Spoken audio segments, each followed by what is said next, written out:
The Nigerian economy has faced various challenges and fluctuations over the years, with periods of economic downturns and currency depreciation occurring under different administrations. Pinpointing a specific Nigerian president under whom the economy began to decline can be quite complex, as economic trends are influenced by a myriad of factors beyond the control of any single administration. However, there are some notable periods and factors of economic challenges in Nigeria that have impacted the value of the naira and the economy so bad. Nigeria had been a fertile ground for farming before the emergence of oil flow stations in the Niger Delta region. Agriculture was the major source of a foreign exchange earnings through the exportation of cash crops such as rubber from the Delta state, groundnut, hide, and skin produced by the northern region. Right after independence in 1960, the country planned on expanding its agricultural sector using revenues from the oil and gas industry. As soon after the Biafra War ended in 1970, the country neglected its agricultural sector alongside other major sectors. This is where the problem began. The high economic gains of the oil industry made the nation to abandon other sectors of the economy and depend solely on the oil industry. High oil dependency has been the basis of economic growth in Nigeria since the 1960s. Between 1970 and 2000, and also more recently, growth rates were very volatile in much the same way as oil prices. Oil dependency has caused the Nigerian economy to become stagnant, owing to its inability to diversify its economy.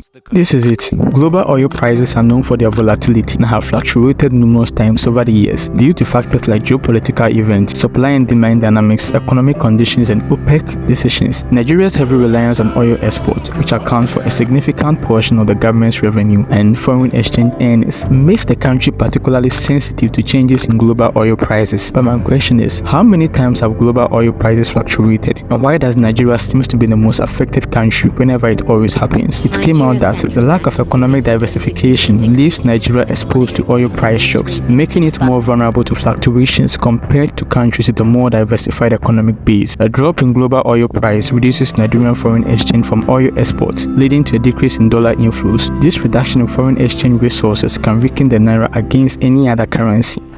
In efforts to save the dying naira, in 2015, the currency was pegged to the US dollar. This means the value was fixed at 197 naira to a dollar. Its price was not allowed to change, so its real value was never reflected. This artificially boosted the currency value. It helped Nigerians a lot when it came to import. They could buy goods at reasonable rates, not until the central bank abandoned its currency peg and allowed the naira to trade freely, where the price is driven by speculations and the forces of supply and demand. In theory, this was supposed to be a good move. It should have improved investor confidence and bring in more investors. But then again, when applied practically, the move backfired. On 14 June 2023, the naira fell 23% in a day to a rate of 600 naira to a dollar. Worst of it all, on 19 July 2023, the naira fell to a new record low of 853 naira to a dollar. Interesting.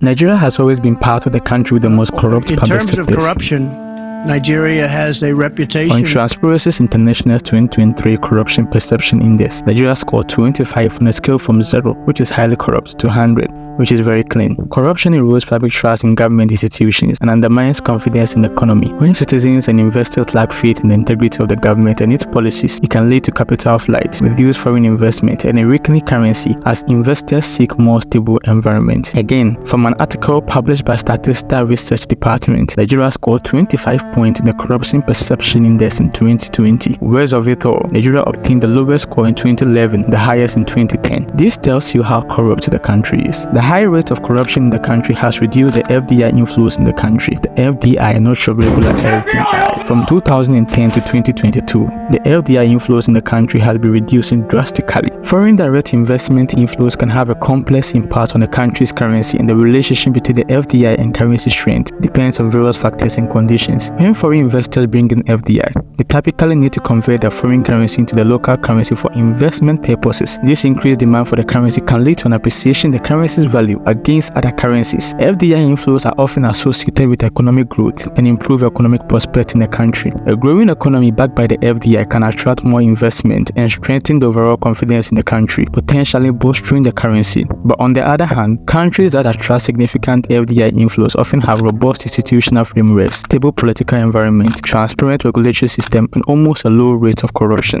Unfortunately, these factors I can't assure you in the case of Nigeria.